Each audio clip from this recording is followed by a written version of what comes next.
Democratic Caucus Vice Chair, Congresswoman Katherine Clark of Massachusetts. Congresswoman Clark, welcome. Nice to see you. Oh, great to be with you, Brooke. So before we get into shutdown, we have to talk about this Trump letter and Speaker Pelosi. She did start it, essentially saying, "This is my house, you're not coming." Trump now responds, "This is my town, I'm coming unless you disinvite me." My question for you is, what is Speaker Pelosi's move as a member of her party, as a leader in her party? What would you like to see? Well, I would disagree with the way you set that up.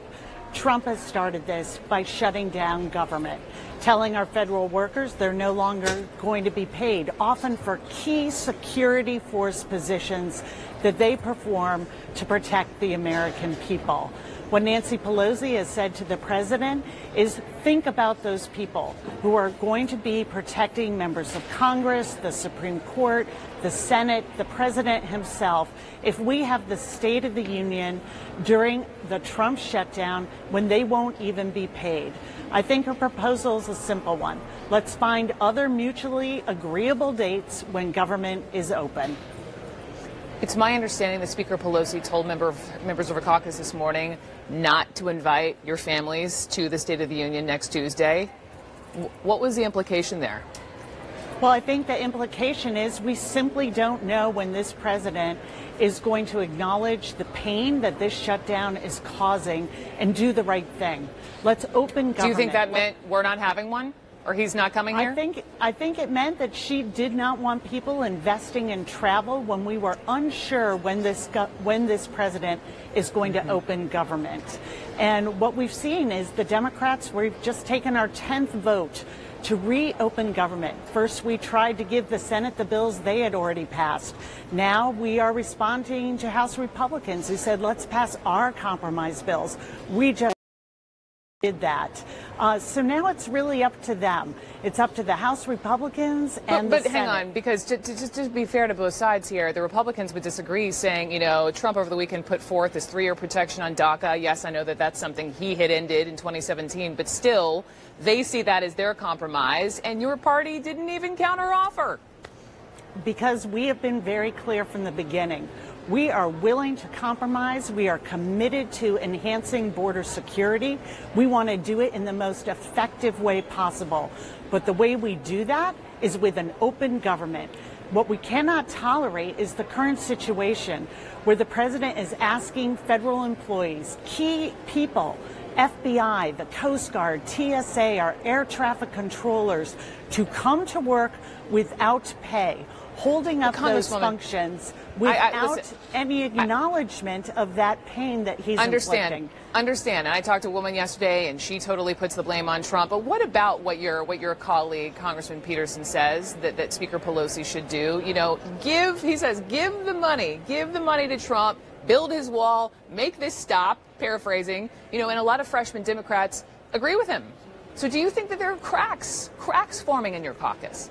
Absolutely not. I think this caucus is very unified in that we need government to be open. And what we have here is a situation where if we pay the ransom for this wall, which is a medieval form, it is ineffective border security. Let me give you a great example. In my home state of Massachusetts, the opioid crisis is still raging and claiming lives in towns across my district and across our state.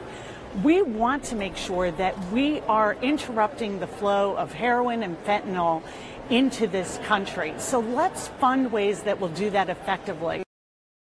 The wall in a desert does not do that. Those are the type of border security issues that are so critical to American families and American security. And to hold us hostage to this idea of one pet project of this president creating security issues. He would say it's a bit more than a pet project. And however you want to label this wall, the left and the right so totally disagree. What we can all agree on is the hundreds of thousands of people that the real world impacts. And we'll put the scroll up on the screen, Congresswoman, just showcasing all the people and all that's affected by the shutdown. And I don't have to tell you this, how painful this is for so many people. I talked to a woman yesterday who has 2 children who suffer from asthma, and she is rationing their medication. And when they see that Trump and Speaker Pelosi or Leader Schumer haven't spoken in 14 days, and you know, the only communication they have is bickering over the location of the State of the Union, they would ask, where are the substantive conversations? So what about the Democrats? Where will your party give an inch? I hear you on reopening the government, but before that, where do you give? There is an easy route to compromise here. Let's look at the effective ways to protect our southern border. Let's use technology. Let's strengthen our ports where we know most of the illegal drugs coming into this country come directly through. Let's improve that infrastructure. But none of this conversation can be done while government is shut down. It took 2 years of Republican control in the House and Senate and White House. They never made this the emergency until December 20th, as Democrats were poised to come into control of the House. Our message has been clear. We are willing to come to the table. We want to talk about effective border security, but you cannot use the bludgeon to the American people of a shutdown as your tool to getting there.